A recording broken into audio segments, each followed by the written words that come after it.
Hey, it's Alan, and I just wanted to let you know that you can now listen to the ongoing history of new music early and ad-free on Amazon Music, included with Prime. When it comes to jokes about musicians, bass players have to be in the top 3, right behind accordionists and drummers. Example, what do you call a beautiful woman on a bass player's arm? A tattoo. What's the difference between a vacuum cleaner and a drunken bass player? You have to plug one in before it sucks. What do you throw a drowning bassist? His amp. Thank you. I'll be here all week. Yes, it's true that rock and roll really took off with the invention of the electric guitar, but can you imagine it becoming what it has today without the low, steadying thump of an electric bass played through big cabinets powered by warm-sounding tube amplifiers? I can't. And would rock have become what it has without the lockstep rhythms produced by the bass player and the drummer? That's why we should step back and offer some respect to those who advance the cause and appreciation of low notes. These are the most influential bass players in the history of alt-rock. This is the Ongoing History of New Music podcast with Alan Cross. Welcome again, I'm Alan Cross, and today we're going to give bass players their due. There have been shows on guitarists and drummers. There have been programs devoted entirely to lead singers and songwriters. And now it's time to offer up some gratitude to the most influential bass players since the punk rock explosion of the 1970s. I'm going to tell you right now that there won't be anybody like John Paul Jones or John Entwistle or Jack Bruce or Geddy Lee or Roger Waters on this show. Those are classic rock guys who don't need our help in getting any attention. There's no one from Motown here. There's no one from the jazz scene, so Jaco Pastorius fans can take a pill. We're concerned solely with the alt-rock heroes who thumped their way to notoriety and influence. I've picked 10 people, along with some honorable mentions. Now, you may disagree, and that's fine, but one of the purposes of this program is to get people thinking about music, talking about music, and debating music. And besides, everybody loves a top 10 list, right? So here's the criteria. Influence. That's it. The people on this list may not be the most technically adept at their instrument, but they sure as hell inspired a hell of a lot of kids along the way. And that's why I want to start with one of the most primitive and most basic bass players in history, Dee Dee Ramone.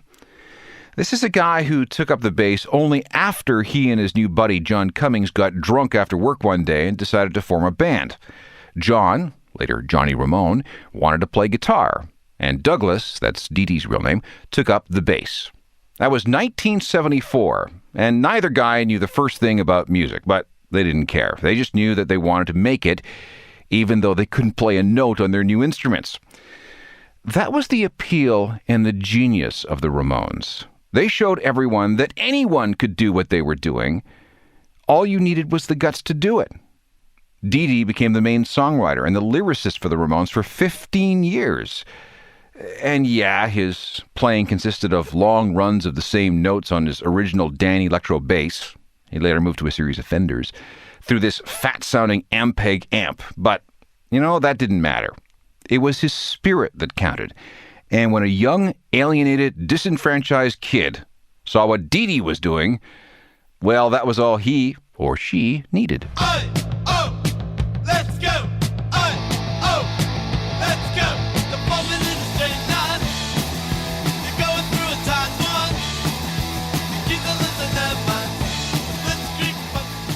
The Ramones, from their first album in 1976, basic rock and roll, built on a super basic bass line from Dee Dee Ramone.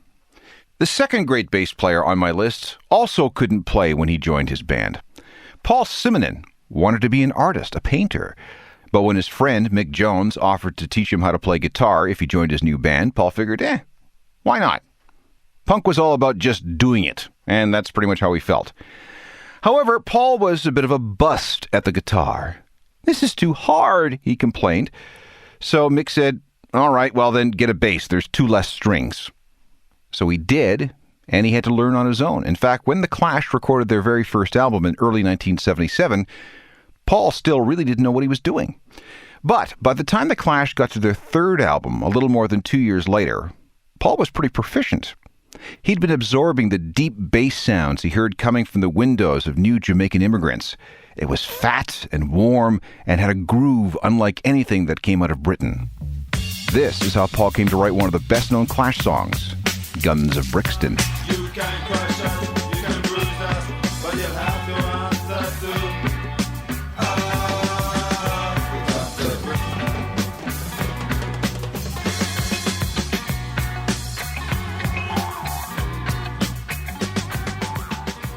The Clash, with bass player Paul Simonon, and Guns of Brixton from London Calling, released at the tail end of 1979. Hugely important album, thanks to how it advanced the cause of punk with its sounds and attitudes and influences and its complexities. It's one of the most influential rock albums, period. And by the way, that's him smashing his bass on the cover of London Calling. Certainly one of the most iconic rock photos ever. As time went on, Paul's reggae and ska-influenced rhythms set him apart from most other bass players. And here's a little-known fact. While most other bassists plucked the strings with his fingers, Paul tended to use a pick, and that gave his Fender Precision a more percussive sound. And like Dee Dee Ramone, he preferred the warmth of big Ampeg amplifiers and cabinets. Peter Hook was another guy who got into music before he knew what he was up against. After seeing the Sex Pistols play in Manchester, he and his friend Barney decided that they could make that kind of noise too. Barney went out and got a guitar, and Peter found a bass. Neither had any money for an amplifier, so they figured out how to wire their gear through the tone arm of the turntable in a console stereo owned by one of their families. It was enough. Later, when Joy Division came together, Hooky, like all the other kids inspired by punk, just made it up as he went along. He didn't know what he was doing. He didn't know what he was doing was wrong. His bass was slung far too low for proper technique. His stance was all wrong, and his amp was way too underpowered. When the band rehearsed in a room of a local pub, the drums and the guitars were far too loud, and Hooky couldn't hear himself, that underpowered amp. So, to cut through the din, he started playing his parts far, far higher on the fretboard than normal. Add that in with all the other mistakes everybody was making, and, well, sometimes when you don't know what you're doing, you end up advancing the entire cause of rock and roll in the process. we would go on as though nothing was wrong. And from these days to remain all alone, staying in the same place to stand out the time, touching from a distance further all the time. Joy Division, featuring Peter Hook on bass. Again, not the most adept musician, but his approach to his instrument was so different in his day that he became an idol to many. Later, his work in programming bass lines and drum machines with New Order drummer Stephen Morris made that band into something much more than the sum of its parts. So there's how we're going to start this list. Dee Dee Ramone, Paul Simonon of The Clash, and Peter Hook of both Joy Division and New Order. Next, a former school teacher who was the exact opposite of these first three guys. This dude could play. This is my list of the most important bass players in the history of alt-rock. Again, technical prowess isn't necessarily important here. It's influence and what these people added to the mix in the evolution of rock since the punk of the 1970s. And we're doing this list more or less chronologically. We need to talk about Sting. When the Police first showed up in 1977, they sounded like no one else. They were punky, but tempered with pop. And they had this reggae thing going, which was highly unusual for the day. Eventually, they became one of the leading bands of the New Wave era and were very important in the establishment of the music video and MTV. The singer and bass player was a former school teacher, whose real name was Gordon Sumner, but everybody called him Sting because he used to wear this striped shirt that made him look like a long, skinny bumblebee. Sting knew what he was doing because he had already played in a string of jazz bands. He was able to translate that precision into what the Police did. Of course, it also helped that he had drummer Stuart Copeland to work with. He had been a big fan of the prog rock bands of the early 70s and worked for a time in a group called Curved Air. The Police sold millions of records, and they won all kinds of awards. And then, of course, Sting went solo and established himself as someone who could play the most difficult sorts of music and weird instruments like the lute. I think this is my favorite Police song. Listen for the interplay between Sting and Stuart Copeland. This is magic.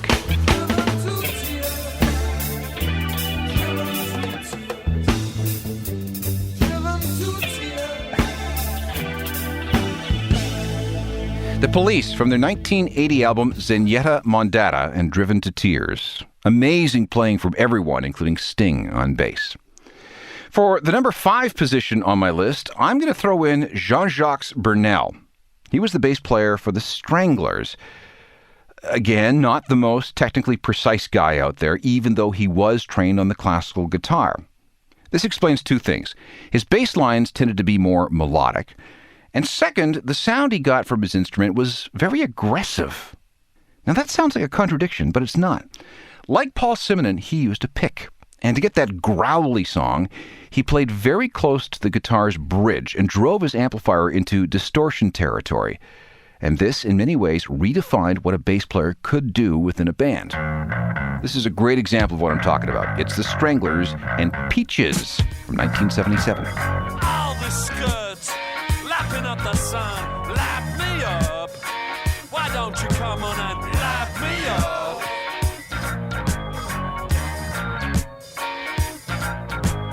Walking on the beaches, looking at the beaches. The Stranglers, featuring bass player J.J. Burnel and Peaches from a 1977 album, Rattus Norvegicus. Okay, the first half of this list of great and important bass players is all men. Now, here's a woman who broke all kinds of stereotypes. Back in the 70s, girls were just supposed to sing. If they wanted to, well, they might strum an acoustic guitar. But punk tore up all those rules. Again, the primary premise of punk was, if you have something to say, say it. All you need is the guts to do it. When the Talking Heads moved to New York, people were shocked to find that their bass player was a woman. Very few people had ever seen such a thing before. Now, of course, today there are thousands of female bassists. We don't even think about it anymore. But in 1976 and 1977, no way! It was somehow unladylike. It was almost as bad as a woman playing the drums. Now, this alone would earn Tina Weymouth a spot on this list. Her very appearance as a bass player with the Talking Heads exploded so many stereotypes and broke down so many silly preconceptions. But she was also very good. Few new wave bands had a bass player as funky as Tina. This ain't no party. This ain't no disco. This ain't no fooling around. This ain't the mud club or CBGB. I ain't got time for that now. The Talking Heads and Life During Wartime, featuring bass player Tina Weymouth. Seems ridiculous to talk in those terms today, but she was one of the leading suffragettes for the cause of the female bassist back in the day. I mean, think of all the female bass players that have come since. Melissa Oftemar from Hole and the Smashing Pumpkins, Darcy Retzky of the Pumpkins, Kim Deal of the Pixies and the Breeders, Kim Gordon of Sonic Youth, Nikki Monagher and Silver Sun Pickups, Sean from White Zombie. And a lot of that started when people first heard and saw Tina Weymouth with the Talking Heads. Okay, I'm going to throw a curve for person number 7 on this list. His name is John Wardle. And if you don't recognize that name, it's okay, because you have to be an uber geek to know him by that name. This guy is a bass player's bass player, which is why I have him on my list. Professionally, he went by the name of Jah Wobble. He was one of the 4 Johns that hung out together in the punk days. There was John Lydon, who would become Johnny Rotten and then Johnny Lydon again. John Ritchie, who became famous as Sid Vicious. A guy named John Gray that we don't know anything about. And this John Wardle. The name Jah Wobble came early. It could be because of his playing style that some characterized as, kind of wobbly. Some say it was Sid that did that. When he was drunk, all he could manage was Jah Wobble. But whatever. There were too many Johns in the group, so calling one Jah kind of made things a little easier. When the Sex Pistols broke up, Johnny Lydon turned to Jah to be the bass player in his new group, Public Image Limited. It was a risky choice because Jah tended to be a little prickly. There's one story that he hated a particular drummer so much that, he set him on fire. Jah's playing was heavily influenced by dub, that Jamaican style of playing that could be slow and low with a deep, deep groove. After leaving Public Image, he got deep into world music, long before many people, working with musicians from as far away as China. Actually, his most important work came in this area. People have sought him out to play on their recordings and for collaborations. He is very skilled, very versatile. And to think it all started as a bunch of thugs hanging out together. Here's Wobble with Public Image. This is from 1978.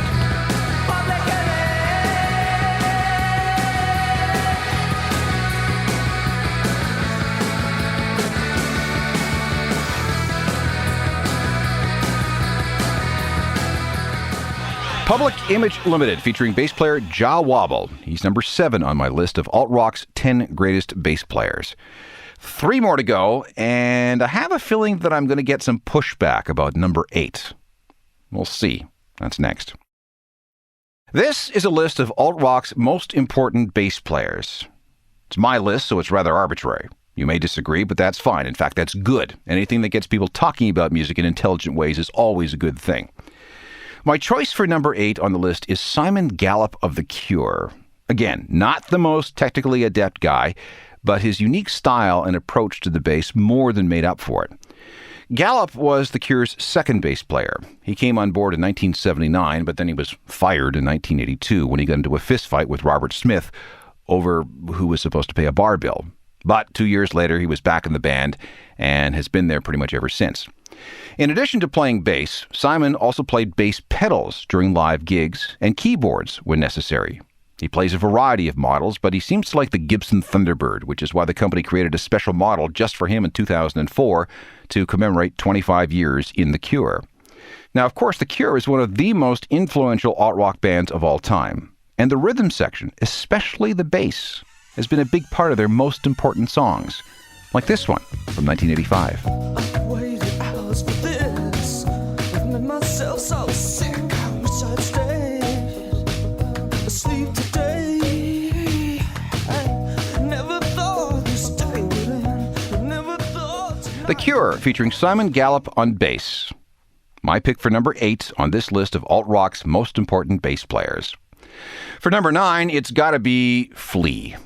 Michael Peter Balzery was born in Australia. His stepfather was a jazz musician, and a lot of guys were always coming over to the house to jam. And that's how Flea's first instrument became the trumpet.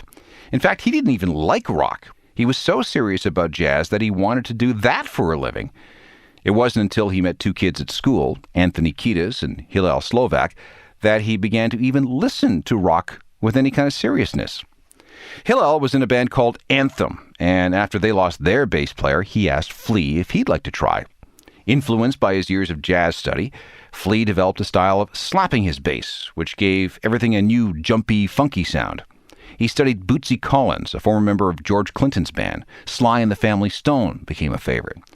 After Anthem, Flea soon found work in a hardcore band called Fear, and was actually offered a job by Johnny Lydon in Public Image Limited after Jah Wobble bailed. But in the end, he returned to his buddies Hillel and Anthony, and they became the Red Hot Chili Peppers. Here's where Flea's slap bass style was at its peak. It's the Mother's Milk album from 1989.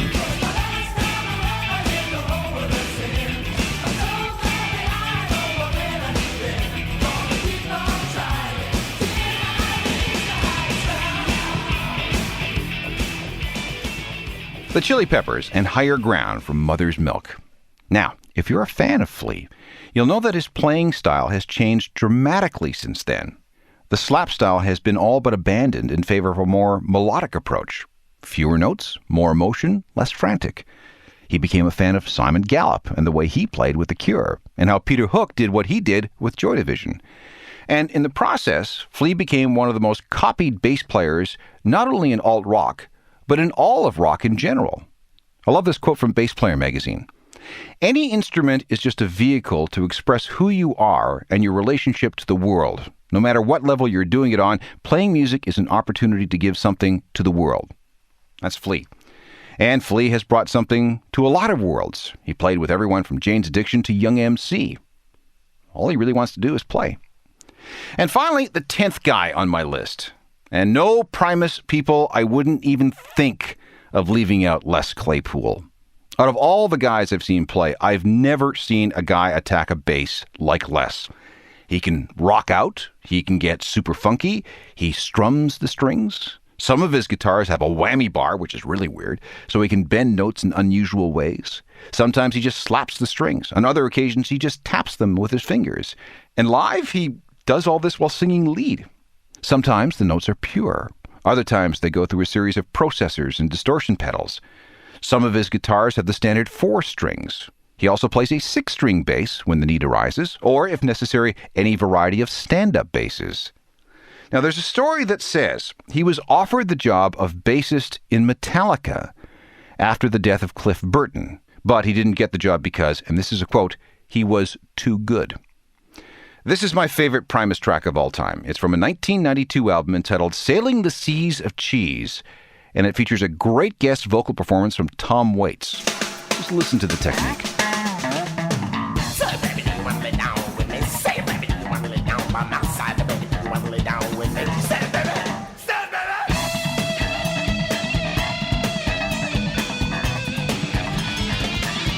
That plank still freaks me out. Les Claypool and Primus with Tommy the Cat. And that's it for my completely subjective list of the most important bass players in the history of alt-rock. They are, and again in no particular order, Dee Dee Ramone of the Ramones, Paul Simonon of The Clash, Peter Hook of Joy Division and New Order, Sting, J.G. Burnell of The Stranglers, The Talking Heads' Tina Weymouth, Jah Wobble, The Cure's Simon Gallup, Flea, and Les Claypool. Again, you may disagree, and that's good. You know, if we had more time, I would include a few more people in my list of alt-rock's greatest bass players. Mark King of Level 42 doesn't get nearly the respect he deserves. Stunning slap bass technique. Tony Levin, the guy in Peter Gabriel's band, is a joy to listen to and to watch.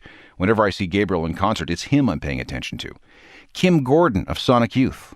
How many women, how many guys did she inspire? Same with Kim Deal of the Pixies. And if you want to include Cliff Burton from Metallica on this list, okay. Technical production is by Rob Johnston. I'm Alan Cross. You've been listening to the Ongoing History of New Music podcast with Alan Cross. Subscribe to the podcast through iTunes, Google Play, Stitcher, Spotify, and everywhere you find your favorite podcasts.